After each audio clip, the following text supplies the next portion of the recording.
ઓફિસે આપ આવ્યા છો, શું કાર્યક્રમ હતો, શું છે સમગ્ર વિગત? આપણે જોઈએ તો અત્યારે છેલ્લા ઘણા સમયથી એસઆઈઆર ની કામગીરી ચાલી રહી છે. એસઆઈઆર ની કામગીરી અંતર્ગત લોકોના મતાધિકાર છીનવવાનો આ ભારતીય જનતા પાર્ટી અને ચૂંટણી પંચનું જે મિશ્ર બેનું રહ્યું છે મિલીભગત, એ અંતર્ગત અમે આજે વોટ ચોરનો વરઘોડો લઈને અહીંયા કલેક્ટર ઓફિસે પહોંચ્યા છીએ. ખાસ કરીને એ મેસેજ આપવા માંગીએ છીએ કે ચોક્કસ સમાજના મત અધિકાર છીનવાનું જે આ ભારતીય જનતા પાર્ટીને ચૂંટણી પંચ પાપ કરી રહ્યું છે એના વિરોધમાં કોંગ્રેસ પક્ષ બંધારણને મારનારું છે અને કોઈ પણ લેવલે કોઈ પણનો વોટનો અધિકાર છે ન છીનવાય એની જવાબદારી એક વિપક્ષ તરીકે અમારી છે.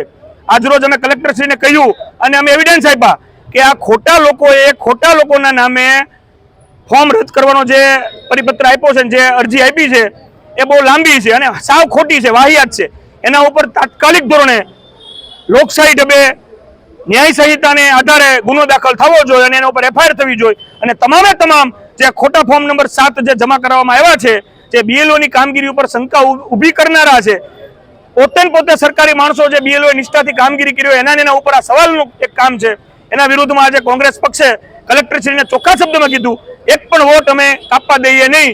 અમને પણ ખ્યાલ છે કે આ ભારતીય જનતા પાર્ટીના કાર્યાલયથી જ આ બધા ફોર્મ દેવામાં આવ્યા છે અને બધાને ટાર્ગેટ દેવામાં આવ્યો છે. અમે આમાં ચૂપ નહીં રહી, કોઈ પણનો એક પણ મત અમે કપાવવા નહીં દઈ, અમારી લડાઈ ચાલુ રહેશે. લાલબા, આજે નવીનતમ કાર્યક્રમ કરવામાં આવ્યો તો શું કેવો કાર્યક્રમ હતો? કાર્યક્રમમાં મેં કીધું એમ કે વોટ ચોરનો વરઘોડો. આજે તમે જોવો કે આ વોટ ચોર જે લોકો છે એનો વરઘોડો લઈને અમે આવ્યા છીએ. અમે એમાં સાથે અમારી સાથે ગધેડા હતા અને અમે એને લઈને કલેક્ટર ઓફિસ સુધી આવ્યા છીએ અને એમાં સૂચના હતી કે આ વોટ ચોરનો વરઘોડો છે અને એમાં આપણા ચૂંટણી પંચના જે મુખ્ય અધિકારી છે એમના ફોટોગ્રાફ છે, બધું હતું.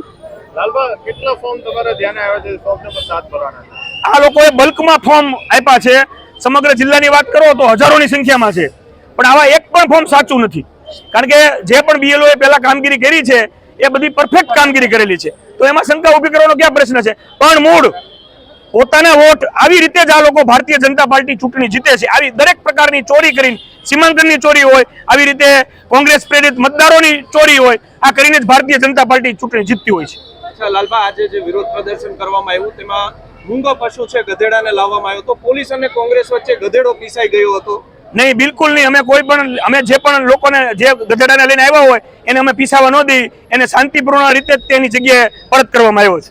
લાલબા, પોલીસ છે તે હવે પશુ અત્યાચારની ફરિયાદ દાખલ કરશે તો કોંગ્રેસ ઉપર?